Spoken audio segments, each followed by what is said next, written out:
Welcome to Academica Lab Solutions. RFL RFT RF Circuit Trainer consists of 3 different boards and a multi-user RF SPICE simulation software to introduce the concept of transmission line channel, microstrip discontinuities, impedance matching techniques, and characterization of RF devices like RF amplifier, gain equalizers, RF multiplier, PLL, and lumped filters. This training system follows the concept of blended learning, wherein the students start to learn and design using the simulation software, experiments using the RF trainer boards, and then qualify the results using spectrum analyzer and vector network analyzer. Board 1. Transmission channel and microstrip discontinuity. This board has 3 types of transmission line channel like microstrip, coaxial, and open air, and around 6 different types of microstrip discontinuity modules.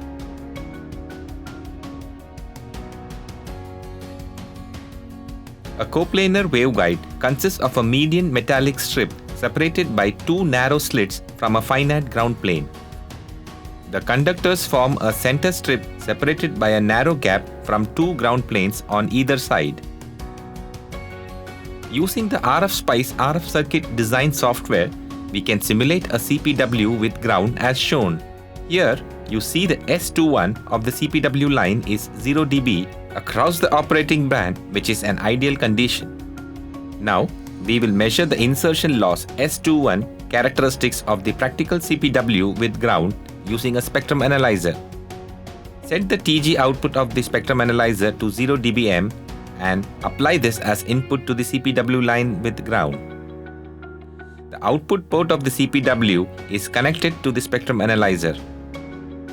The frequency range of the spectrum analyzer is set from 100 MHz to 1.5 GHz.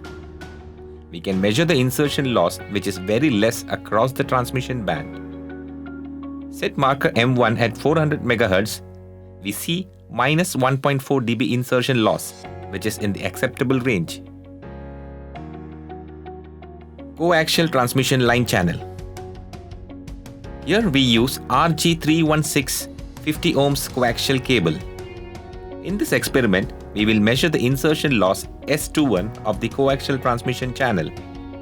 Set the tracking generator output of the spectrum analyzer to 0 dBm and apply this as input to the coaxial line. The output of the coaxial line is connected to the spectrum analyzer to measure the received power, which shows approximately minus 2.5 dB at 800 MHz. Open air transmission channel. Here we use a helical antenna for transmission and reception. In this experiment, we will measure the insertion loss S21 of the open air transmission channel. Set the tracking generator output of the spectrum analyzer to 0 dBm and apply this as input to the transmitting antenna. The output of the receiving antenna is connected to the spectrum analyzer to measure the received power, which shows approximately minus 14.3 dB at 830 MHz. Here we see that the insertion loss is higher as compared to the microstrip transmission line and the coaxial transmission line. Bend discontinuity in a microstrip line. This microstrip line has a track width of 3 mm with a 90-degree bend. In this experiment, we will measure the insertion loss S21 of the transmission line with bend discontinuity. Set the TG output of the spectrum analyzer to 0 dBm and apply this as input to the bend discontinuity. The output port of the bend discontinuity is connected to the spectrum analyzer. Frequency range of the spectrum analyzer is set from 100 MHz to 1.5 GHz. Here we see an insertion loss of minus 2.3 dB due to the bending of the microstrip line. Wire discontinuity in microstrip line. This microstrip line has track width of 3 mm with a wire radius of 0.5 mm, which is placed at the center of the microstrip line. In this experiment, we will measure the insertion loss of the transmission line with a wire discontinuity. Set the TG output of the spectrum analyzer to 0 dBm and apply this as input to the wire discontinuity. The output port of the line with wire discontinuity is connected to the spectrum analyzer. The frequency range of the spectrum analyzer is set from 100 MHz to 1.5 GHz. Here we see an insertion loss of minus 2.4 dB at 980 MHz due to this wire on the microstrip line. Gap discontinuity in microstrip line. Using the RF-SPICE RF circuit design software, we can simulate a microstrip line with gap discontinuity and see the effect of the gap in a microstrip line. The simulated results are as shown. Now we can implement the same using the prototype training board. This microstrip line has a track width of 3 mm with a gap of 0.2 mm at the center of the microstrip line. In this experiment, we will measure the insertion loss of the transmission line with a gap discontinuity. Set the tracking generator output of the spectrum analyzer to 0 dBm and apply this as input to the transmission line with gap discontinuity. The output port of the line with gap discontinuity is connected to the spectrum analyzer. The frequency range of the spectrum analyzer is set from 100 MHz to 1.5 GHz. Here we see a very high insertion loss of approximately minus 24 dB at 980 MHz. This is due to the gap discontinuity on the microstrip line. Step discontinuity in microstrip line. Two microstrip line of different width, 3 mm and 1 mm, which are connected directly to each other. This creates transmission line step discontinuity. In this experiment, we will measure the insertion loss of the microstrip line with step discontinuity. Set the tracking generator output of the spectrum analyzer to 0 dBm and apply this as an input to the microstrip line with step discontinuity.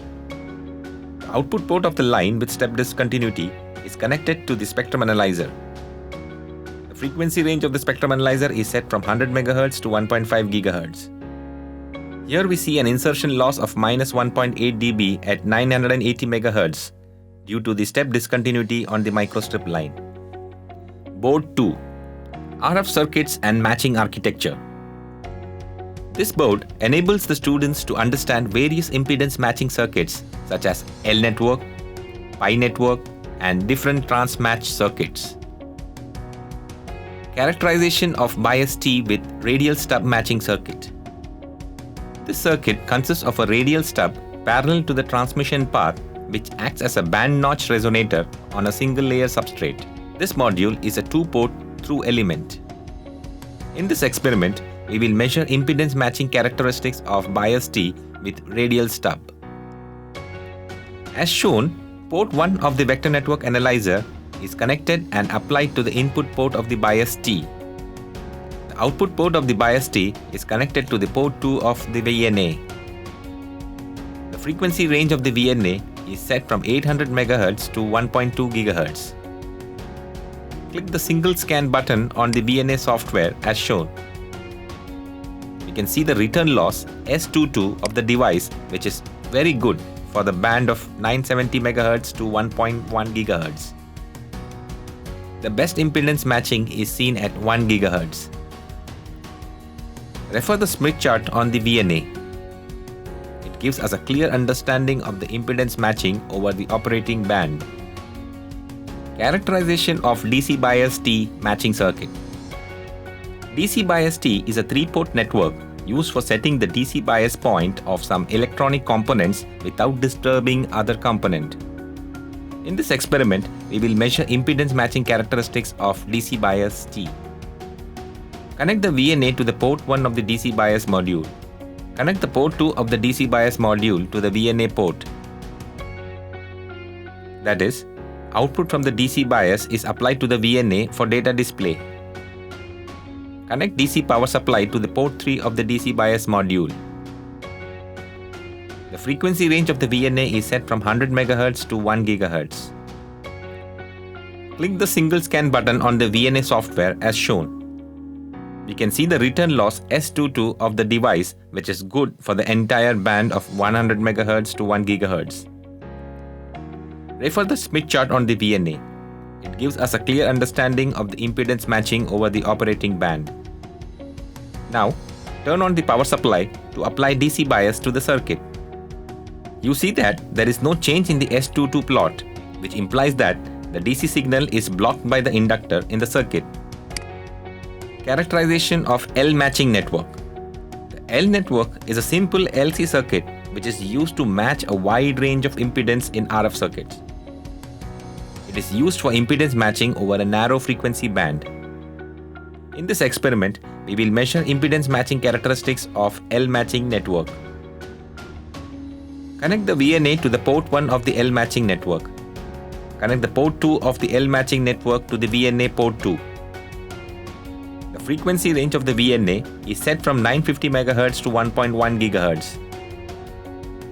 Click the single scan button on the VNA software as shown. We can see the return loss S22 of the device, which is very good for a band of 975 MHz to 1.1 GHz. The best impedance matching is seen at 1 GHz. Refer the Smith chart on the VNA. It gives us a clear understanding of the impedance matching over the operating band. Characterization of pi matching network. The pi network is a single LC circuit which is to match a high impedance source to low value of load impedance and vice versa. It is used for impedance matching over a narrow frequency band. Using the RF Spice RF circuit design software, we can simulate a pi matching network as shown. Here you see the Smith chart of the simulated results, which shows best matching at 1.1 GHz. Now the same pi matching network is implemented on hardware, and we will measure impedance matching characteristics using our VNA 3000 module and compare the simulated and practical results. Connect the VNA to port 1 of the pi matching network. Connect the port 2 of the pi matching network to the port 2 of the VNA. The frequency range of the VNA is set from 950 MHz to 1.2 GHz. Click the single scan button on the VNA software. We can see the return loss S22 of the device, which is good for a band of 970 MHz to 1.1 GHz. The best impedance matching is seen at 1.1 GHz. Refer the Smith chart on the VNA. It gives us a clear understanding of the impedance matching over the operating band. Characterization of quarter wave transformer. A quarter wave lambda by 4 transformer provides a perfect match at only one frequency. Broadband design is obtained by a cascade of lambda by 4 line sections by gradually varying their characteristics impedance. In this circuit, 3 lambda by 4 line sections are cascaded. In this experiment, we will measure impedance matching characteristics of quarter wave transformer. Connect the VNA to the port 1 of the quarter wave transformer. The frequency range of the VNA is set from 100 MHz to 2 GHz. Click the single scan button on the VNA software as shown.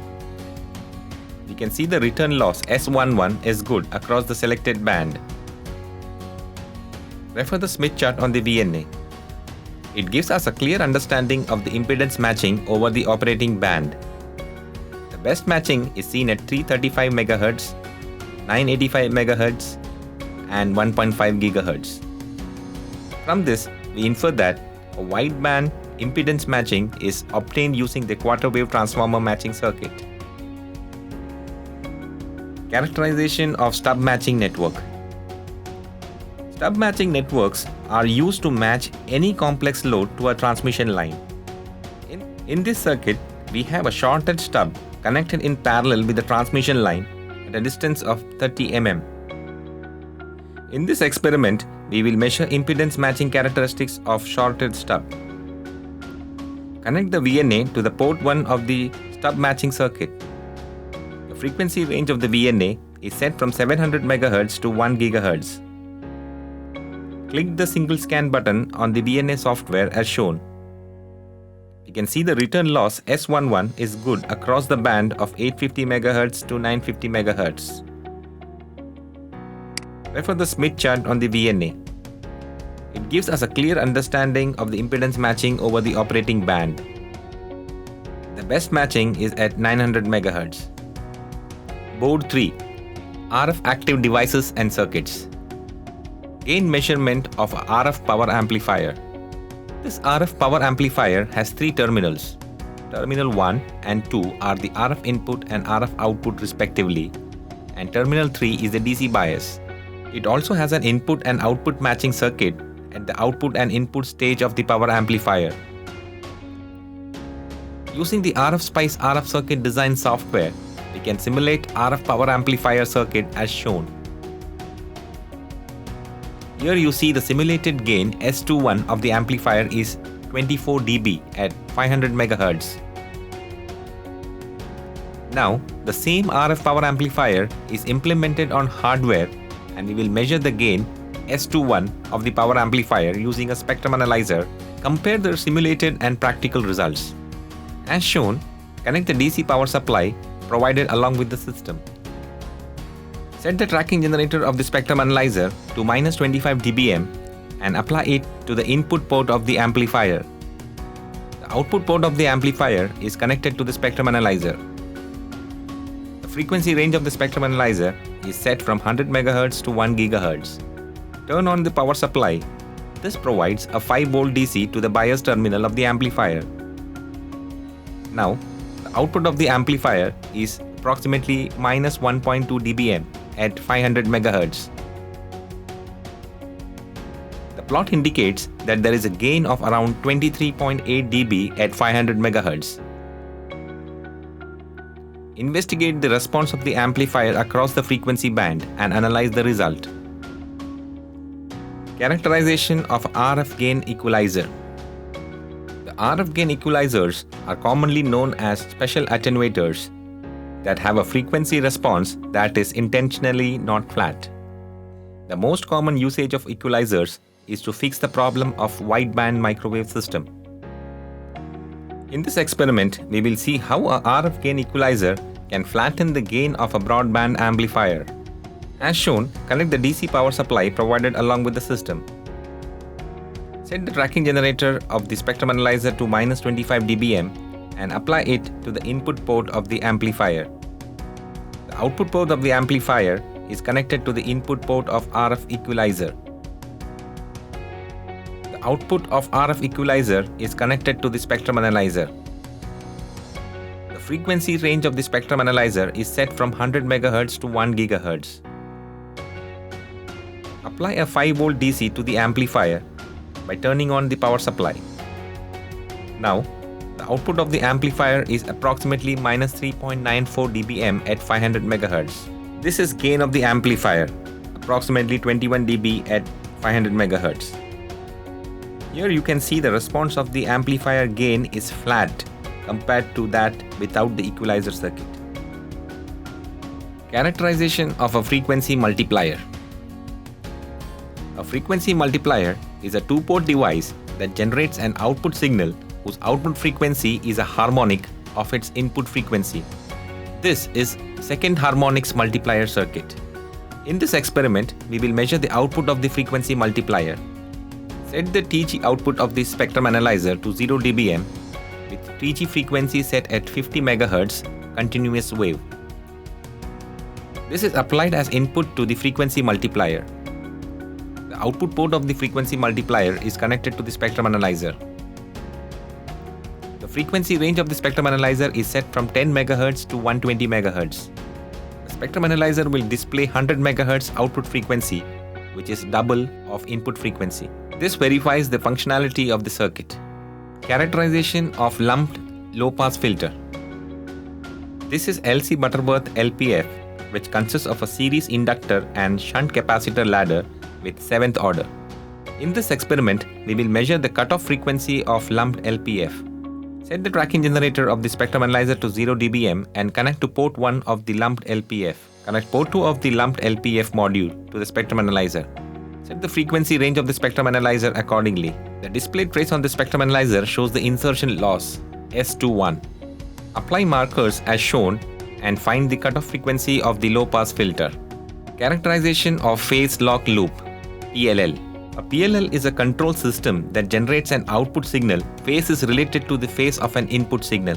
In this experiment, we will verify the operation principle of PLL and study its performance. For this experiment, we will need a function generator and an oscilloscope. Set the function generator output frequency to 1.3 MHz with an amplitude of 1 volt. This is applied as an input to the PLL. You can see the signal on the channel 1 of DSO. The output of the PLL is connected to the channel 2 of the DSO.